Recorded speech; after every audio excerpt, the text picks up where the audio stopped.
Breaking news చూస్తున్నాం. ప్రముఖ anchor YCP నేత తెలంగాణ హైకోర్టును ఆశ్రయించారు. బెట్టింగ్ కేసులో తన మీద నమోదైన ఎఫ్ఐఆర్ను క్వాష్ చేయాలంటూ పిటిషన్ దాఖలు చేశారు. ఇక సామల పిటిషన్పై నేడు హైకోర్టులో విచారణ జరగనుంది. బెట్టింగ్ యాప్స్ను ప్రమోట్ చేసినందుకు సామలపై కేసు నమోదు చేశారు పంజాగుట్ట పోలీసులు. ఆంధ్ర 365 అనే యాప్ కోసం ప్రమోషన్ చేశారు సామల.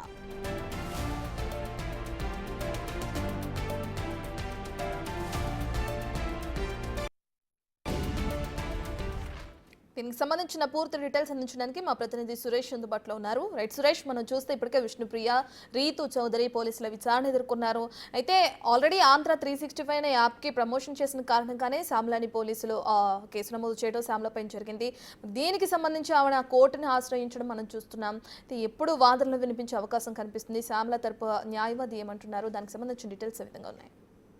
పంజగుట్టలో నమోదైనటువంటి ఎఫ్ఐఆర్ ను క్వాష్ చేయాలని చెప్పేసి శ్యామల హైకోర్టును ఆశ్రయించడం జరిగింది. మరికొద్ది సేపట్లోనే శ్యామలకు సంబంధించిన పిటిషన్ పై ఈ రోజు విచారణ జరగనుంది. ఆమెకు బెట్టింగ్ యాప్ కి సంబంధించి ప్రమోషన్ పై తనపై పోలీసులు కేసు నమోదు చేశారు. దానికి సంబంధించి ఆ కేసును కొట్టివేయాలని చెప్పేసి కూడా పిటిషన్ లో పేర్కొంది. కాబట్టి ఇప్పుడు ఆల్రెడీ పోలీసులు నోటీసులు ఇవ్వడం జరిగింది శ్యామలకి. ఈ రోజు విచారణకు రావాలని చెప్పేసి, నిన్న విచారణకు రావాలని చెప్పేసి శ్యామలకు నోటీసులో పేర్కొన్నప్పటికీ కూడా ఆమె విచారణ డుమ్మా కొట్టింది. కానీ హైకోర్టుని ఆశ్రయించడం జరిగింది. అయితే హైకోర్టులో క్వాష్ పిటిషన్ వేసింది కాబట్టి ఇప్పుడు హైకోర్టు విచారణలో ఎలాంటి తీర్పు వెల్లడిస్తుంది. ఒకవేళ విచారణకు సహకరించాల్సిందే అని చెప్తే ఖచ్చితంగా పోలీసు విచారణకు హాజరు కావాల్సి ఉంటుంది. కాబట్టి మరికొద్ది సేపట్లోనే శ్యామల పిటిషన్ కు సంబంధించి హైకోర్టులో విచారణ ప్రారంభం కానుంది.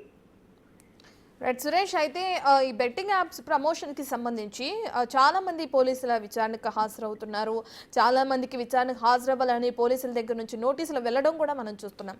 అయితే శ్యామల ఈ విధంగా హైకోర్టుని ఆశ్రయించడానికి గల కారణాలు ఏమై ఉండొచ్చు అంటారు? ఎలా చూడొచ్చు అంటారు దీన్ని?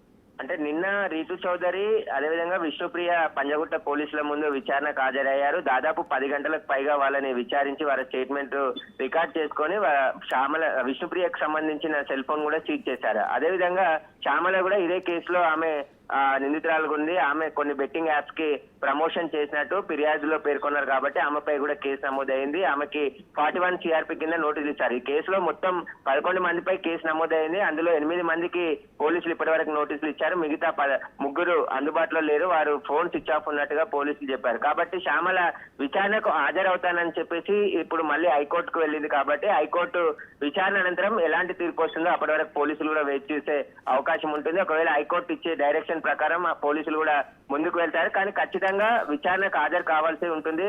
బెట్టింగ్ యాప్స్ అనేది తెలంగాణలో నిషేధం ఉంది కాబట్టి ఎవరు బెట్టింగ్ యాప్స్ కి ప్రమోషన్ చేసినా వారు నేరస్తులే అవుతారని చెప్పేసి కూడా పోలీసులు ఇప్పటికే చెప్పడం జరిగింది. అనేక కేసులు ఇప్పటివరకు బుక్ అయ్యాయి. 2017 నుంచి తెలంగాణలో బెట్టింగ్ యాప్స్ నిషేధం ఉన్నాయి కాబట్టి ఇప్పటికే గవర్నమెంట్ ఆఫ్ ఇండియాతోని కూడా మాట్లాడి జియో ఫెన్సింగ్ ఏర్పాటు చేసి తెలంగాణలో ఎలాంటి బెట్టింగ్ యాప్స్ ఓపెన్ కాకుండా సైబర్ సెక్యూరిటీ బ్యూరో ఒకవైపు చర్యలు తీసుకుంటుంది. కానీ ఈ యూట్యూబర్స్, కొన్ని సినీ సెలబ్రిటీకి సంబంధించిన మరికొంతమంది బెట్టింగ్ యాప్స్ కి డబ్బులు తీసుకొని ప్రమోషన్ చేయడం వల్ల అనేక మంది ఈ బెట్టింగ్ యాప్స్ లో డబ్బులు కోల్పోయి ఆత్మహత్యలు చేసుకున్నారని చెప్పేసి ఆరోపణలు ఉన్నాయి. కాబట్టి ఇప్పుడు పోలీసులు ఇన్వెస్టిగేషన్ చేస్తున్నారు. మిగతా వారిని ఖచ్చితంగా విచారణకు హాజరు కావాల్సిందని చెప్పేసి కూడా చెప్పడం జరిగింది. కాబట్టి ఇప్పుడు శ్యామల హైకోర్టుని ఆశ్రయించింది. తనపై నమోదైనటువంటి ఎఫ్ఐఆర్ ని క్వాష్ చేయాలని చెప్పేసి కూడా ఆమె పిటిషన్ లో కోరింది. కాబట్టి విచారణ అనంతరం హైకోర్టు ఎలాంటి డైరెక్షన్స్ ఇస్తుందో దాని ప్రకారం పోలీసులు ముందుకు వెళ్లే అవకాశం కనబడుతుంది.